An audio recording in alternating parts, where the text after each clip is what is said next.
এরকম কেস হয়েছে যে ওটি করতে করতে ঘুমিয়ে পড়েছে? সর্বনাশ করেছে।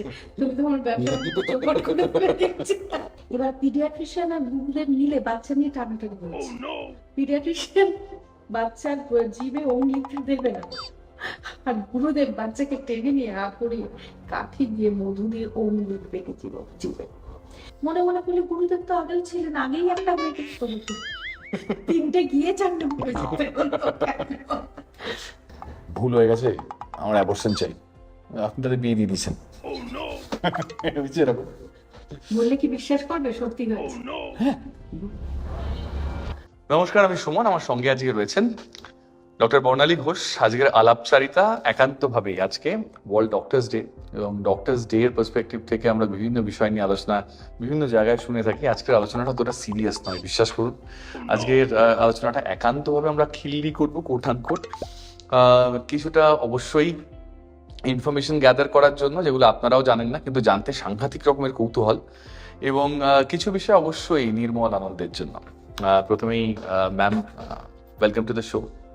প্রথম প্রশ্ন, হ্যাঁ, ওয়ার্ল্ড ডক্টরস ডেতে আপনি গাইনোকোলজিস্ট, প্রচুর সফল অস্ত্রোপচার করে থাকেন, এবং সেই জায়গা থেকে দাঁড়িয়ে প্রচুর সদ্যজাতের জন্ম হয় আপনার হাত দিয়ে।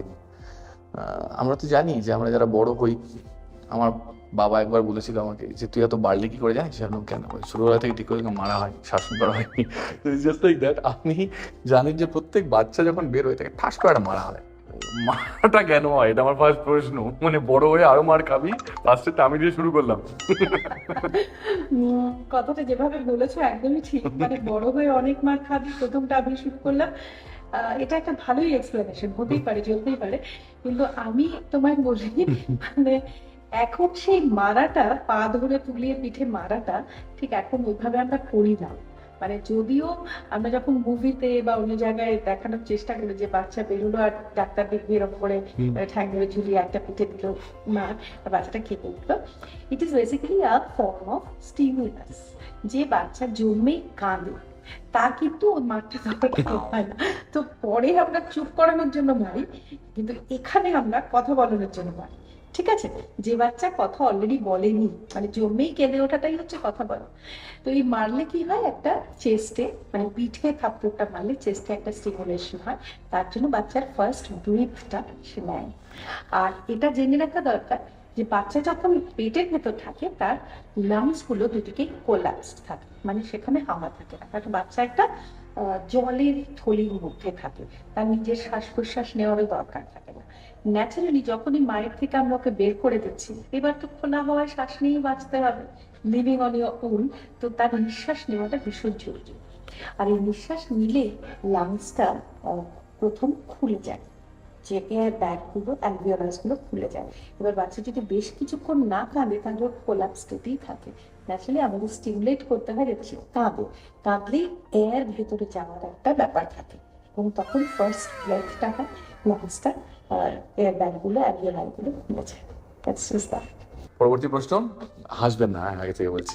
প্রশ্ন হচ্ছে, আপনি পার ডে প্রচুর ওটি করেন, আমি জানি, প্রচন্ড ব্যস্ত স্কেডিউল থাকে আপনার। এরকম কেস হয়েছে যে ওটি করতে করতে ঘুমিয়ে পড়েছেন? সর্বনাশ করেছে। তুমি তো আমার ব্যবসা চৌপট করে ফেলে দিয়েছো। শোনো, প্রথম কথা বলি, এই যে কাজ করাটা ডাক্তারদের, আমরা স্টুডেন্ট লাইফে বা হাউস টাইপশিপ বা ট্রেনিং এর সময়গুলোতে একটা না 36 ঘন্টা 48 ঘন্টা ডিউটি দিতে হবে। জাস্ট একটু স্নান করলাম, একটু খেয়ে এলাম, টেবিলে বসে একটু ডোজ করে নিলাম।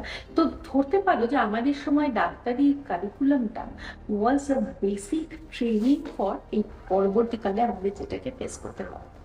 আর ওটি চলাকালীন তো অ্যাড্রিনালিন হাই থাকে, সো অ্যাড্রিনার্জি কোভিড লাইফ থাকার জন্য ওটি করতে করতে ঘুমিয়ে পড়ার কোনো প্রশ্ন নেই। ওপিডি এইখানে আমি একটু চুপ করে জনান থেকে বলবো যে ওপিডিতে তো অ্যাড্রিনালিন থাকে না। আর কখনো কখনো সত্যি কথা বলছি, ভীষণ গতানুগতিক পেশেন্ট, মানে কোনো কিক নেই, মানে একটু ঘ্যান ঘ্যান করছে, কিছুই নেই, আমি জানি যে কিছুই নেই, এসছে আমাকে দেখালে ভালো হয়ে যায়, আমার সঙ্গে কথা বললে ভালো হয়ে যায়, কিন্তু একটু বেশিক্ষণ কথা বলতে হবে। এই সময় কোনো খুব ক্লান্ত থাকলে চোখ দুটোকে তখন মনে হচ্ছে কেউ যদি একটু জোর করে টেনে ধরে রাখে ভালো হয়, নইলে ধুলে আসছে, এক দুটো হাই বেরিয়ে আসে, অবাধ্য হাই, এবং কখনো কখনো যে কয়েক সেকেন্ডের জন্য একদম ব্ল্যাঙ্ক হয়ে যায়নি সেটাও নয়। তখন চিন্তা করতে হয় যে পেশেন্ট ওটা বুঝতে পারছে না। তবে আমি কিন্তু এরকমও করেছি যে পেশেন্টকে বার করে দিয়ে আমি না পাওনা করে নিয়েছি 10 মিনিট। So you have done that. Next question আমার, সেটা হচ্ছে আমি অনেক ধরনের হাসির প্রশ্ন করলাম, আপনার লাইফেও আপনি এরকম প্রচুর ঘটনা দেখেছেন, তার মধ্যে এমন কিছু ঘটনা আছে যেটা ধরুন আপনি প্রচন্ড টেনশনের মুহূর্তে বা প্রচন্ড অ্যাংজাইটির মুহূর্তে বাড়িতে বসে আছেন, হঠাৎ করে সেই মুহূর্তটা মনে পড়লো আর আপনি খিলখিলি হেসে উঠলেন? ঠিক এতটা হেসে উঠেছি কিনা আমার মনে নেই, তবে কিছু কিছু ক্ষেত্রে প্রফেশনাল কোনো কোনো এক্সপিরিয়েন্স এরকম একটু মজাদার লাগে। আমি তার একটা শেয়ার করি, যদিও হয়তো অতটা হেসে উঠতে নাও পারতে পারে। ঠিক আছে, আমার কাছে একটি বেবি হল একবার, অবাঙালি একজন কাপড়। তো ওদের এর আগে না 3টে মেয়ে ছিল। আচ্ছা, এবারে ইনসিডেন্টালি ভগবান চেয়েছেন, ওরাও চেয়েছে, সবাই চেয়েছে বলে এবার একটি ছেলে হবে। এবার সেই ছেলে হওয়ার পরে আর কেউ জানার আগে সারা হাসপাতালে জেনে গেল যে ছেলে হচ্ছে। তো সে না হয় ভালো কথা, একটা ছেলে দিচ্ছে, ছেলে হয়েছে। সেই ছেলের জিভের উপর ওম লেখা, গুরুদেব চলে এলো। এবার পিডিয়াট্রিশিয়ান আর গুরুদেব মিলে বাচ্চা নিয়ে টানাটানি হয়েছে। পিডিয়াট্রিশিয়ান বাচ্চার জিভে ওম লিখতে দেবে না, আর গুরুদেব বাচ্চাকে টেনে নিয়ে করিয়ে কাঠি দিয়ে মধু দিয়ে ওম লিখবে জিভে। সেই অবশেষে আবার রেফারি হিসেবে আমার স্বর্ণপন্ন যে লিখতে দিতেই হবে, এটা লিখতে না দিলে বাড়িতে একটা ধুমধুমার অবস্থা। তো আমি শেষমেশ পিডিয়াট্রিশিয়ান কোর্টে বল দিয়ে চলে এলাম ওখান থেকে, যে এটা আমি হ্যাঁও বলতে পারবো না, নাও বলতে পারবো না। পিডিয়াট্রিশিয়ান আলটিমেটলি শুনেছিলাম অ্যালাউ করেছেন। এবার তিনি তো ওম টোম লিখে ওদের চলে গেলেন। এবার পেশেন্ট বেরিয়ে যাওয়ার পরে আমি কেবিনে গেছি পেশেন্টকে দেখতে, গিয়ে দেখে মানে মনে হচ্ছে একটা কিছু ঘটে গেছে, কিছু মানে 100-200 লোক দাঁড়িয়ে আছে একটা কেবিনের মধ্যে। ঠিক আছে, আমি ভাবছি কি হয়েছে, পেশেন্টের কি কোনো অসুবিধা হলো? ঠেলে ঠুলে ভেতরে ঢুকলাম, ঢুকে দিলাম বিশাল চেয়ারে, মানে পুরো সিংহাসনের মতো চেয়ারে গুরুদেব বসে আছেন, মানে গেরুয়া জামা কাপড় সিলেক্টিভ পরে বসে আছেন। আমাকে দেখে এরকম একটা বলতো, তখন আমি ভাবলাম যে পেশেন্টটাকে তো আমি একবার দেখবো, তার ব্লিডিং আছে কিনা, স্টিচ কেমন আছে এসব। আমি একটু বলছি আস্তে আস্তে কুই করেই বলছি যে আপনারা একটু, তখন অনেক বছর আগের কথা, আপনারা একটু আমাকে জায়গা দিন, গিয়ে দেখি পেশেন্টকে। গুরুদেবের সামনে গোটা বাড়ির লোক এসে সাষ্টাঙ্গ প্রণাম করছে, কারণ এই বাচ্চা গুরুদেবের কৃপাতে হয়েছে। বুঝলেন? হ্যাঁ, আমাকে অনেক কষ্ট করে ঠেলে ঠুলে পেশেন্ট উঠে পড়ছে, কোনো মতে আমি পেশেন্টকে একটু দেখে বেরিয়ে এসে ছেড়ে বাঁচলাম। সেই ভিড় পরে আমি শুনেছি সেখানে আরো প্রায় 3 ঘন্টা ছিল, এবং পুরোটাই গুরু কৃপা ছিল। পেশেন্টও কিছু করেনি, যে অতটা কষ্ট করলো বাচ্চাটা হলো। আমরা তো করিনি, আমাদের কাছে তো রোজকার কাজ, কিন্তু এই যে মেয়ে 3টে হওয়ার পরে একটি ছেলে হলো, এটা গুরুদেবের কৃপায় হলো। মনে মনে করলে গুরুদেব তো আগেই ছিলেন, আগেই একটা মেয়েকে করেছিল, 3টে গিয়ে 4টে হয়ে যেতে হলো। তো এরকম আর কি। গুরুদেব সব অনুপ্রেরণা হচ্ছে। আপনাকে জিজ্ঞাসা করতে চাই একটা প্রশ্ন, আপনি কিছু মনে না করবেন, সেটা হচ্ছে এরকম আজকের ডেটে দাঁড়িয়েও তো এরকম আছে যে ধরুন এরকম কাপল আপনার কাছে এসছে, সে বলছে ভুল হয়ে গেছে, আমার অ্যাবর্শন চাই, আপনি তাদের বিয়ে দিয়ে দিচ্ছেন, এরকম বললে কি বিশ্বাস করবে সত্যি হয়েছে? হ্যাঁ, গল্পটা বলবো? একদম। বেশ, গল্পটা সবাইকে শোনায়। চেম্বারে বসে আছি, ইঞ্জিনিয়ারিং পড়ছে, 2টি ছেলে মেয়ে এসে ঢুকলো, একজন 3rd ইয়ার, একজন 4th ইয়ার। এসে বললো যে মাথা নিচু করে মেয়েটি বসে আছে। ছেলেটার দিকে তাকালাম, তুমি কিছু বলো? সে বললো প্রেগনেন্ট। বললাম বেশ, ছাত্র? হ্যাঁ। লাগবে না? না। কন্ট্রাসেপটিভ কেন কিছু নাও? আবার দুজনের মাথা নিচু। যুগপৎ মাথা নিচু দেখে বুঝলাম যে এবার আমাকেই ফিরতে লাগবে। মাস্টার জিজ্ঞাসা করে দেখলাম কে কিছু বলতে পারবে না। পেটে হাত দিয়ে দেখলাম 6 মাস। বলা মাত্রই দুজনের মাথা চিবুকে ঠেকে গেল। এমনিতে দেখে মনে হলো ব্যাকগ্রাউন্ড ভালোই, ফ্যামিলি বা ফিনান্সিয়াল ব্যাকগ্রাউন্ড ভালো। তখন আমি এবার তেড়ে ভয় দেখানো শুরু করলাম। 6 মাসের বাচ্চা নষ্ট করার মূল রাস্তা, তোমরা গোয়ায়। তখন মেয়েটা বলছে না সম্ভব না, ছেলেটা বলছে না সম্ভব। আমি যখন মেয়েটাকে বার করে দিলাম, ছেলেটাকে বললাম যে কি প্ল্যান নেবে? ফেলে চলে যাওয়ার প্ল্যান না থাকার প্ল্যান?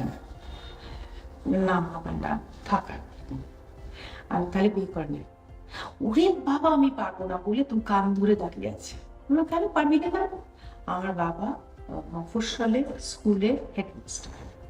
বাবা কিছুতেই বাবা মেরে শেষ করবে, বাড়ি থেকে তাড়িয়ে দেবে, তার যে পুত্র করবো, সম্ভবই না। ঠিক আছে, এবার মেয়েটাকে দেখলাম, তোর কি প্ল্যান, রাখা সম্ভব? হ্যাঁ, ও যদি বলে সম্ভব, আমি বললাম বেশ। মেয়েটাকে বললাম তোর বাড়ির গার্জেনদের ডেকে আন। তো মোটামুটি বাড়িতে আহ্লাদি মেয়ে, একমাত্র মেয়ে, মোটামুটি ভালোই ওয়েল অফ ফ্যামিলি, ও বাড়িতে পড়িয়েই এসেছে আর কি। আচ্ছা, গার্জেনরা এলেন, জেঠিমা এবং বাবা। এসে বললেন যে ম্যাডাম আমরা তো রেখে দিতে চাই, তাহলে এসব নষ্ট টষ্ট করা এসব আমরা শুনবনি কোনোদিন, যাই হোক ছেলে মেয়ে করে ফেলেছে আমরা রেখে দিতে চাই। খুব ভালো কথা, ছেলের বাড়িতে এরকম হেডমাস্টার বাবা আছে, সবাইকে মারার মতো একটা মানে ওনার সিচুয়েশন চরিত্র আর কি। তো ছেলে তো ভয়ের চোটে বাড়ি মুখো হচ্ছে না, আপনারা পুরো প্রপোজাল নিয়ে চলে যান, চলে গিয়ে আপনারা ওখানে দেখুন কি হয়। তো যা আমি ভেবেছিলাম তাই হলো, কারণ এরকম একজন হেডমাস্টার প্রিন্সিপাল মানুষ, তিনি কোনোদিন তার ছেলেরা একটা কাণ্ড করেছে আর 6 মাসের বাচ্চাকে অ্যাবর্শন করাবে বলে আমার মনে হয়নি। সো আমি বেসিক্যালি ওইটার উপরই খেলেছিলাম। এবারে 7 দিন বাদে এসে গুড নিউজ, ছেলেও এলো, বাবা মেনে নেবে আমি ভাবতেই পারি, তো বাড়ি থেকে পালিয়ে যাওয়ার কথা ভাবছিলাম। আর সপ্তাহ 2 মধ্যে বিয়ে হয়ে গেল, এবং সেই বিয়েতে আমি বিরিয়ানি খেলাম। তার কিছুদিন পরে আবার অন্নপ্রাশন খেলাম। ভাবা যায়। That's it. Thank you.